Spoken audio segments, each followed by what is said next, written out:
সমালোচক যারা মানুষ বা প্রতিবেশী যারা মানুষ এরা কোনো সময় চায় না যে একজন মানুষ বা বিশেষ করে যে চ্যাংরা মানুষগুলো যদি অল্প সুস্থিরে বা কিবা যদি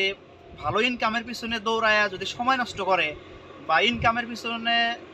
না যাইতে ইনকাম যদি না ধরতে যদি অল্প সময়ের দরকার হয় বা ইনকাম করবার নইতে যদি অল্প সময়ের দরকার হয় এই বস্তুগুলো নিয়ে যে এতটুকু মাথা মারে পাড়ার প্রতিবেশীরা, যেমন এই প্রতিবেশী মানুষের থেকে আমার ব্যক্তিগত মতামত এই প্রতিবেশী মানুষের প্রত্যেক থেকে একদম আলাদা থাকা লাগে। যেমন এই জায়গায় এসে আমি দেখলাম যে এই যে পিলারের উপরে দেখে চতুর্দিকে হয়তো পানি বা আদার্স পরিবেশ, কিন্তু এই পিলারের উপরে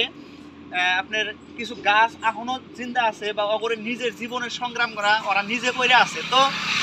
নিজের জীবনের সংগ্রাম নিজে চলান লাগবো, কিন্তু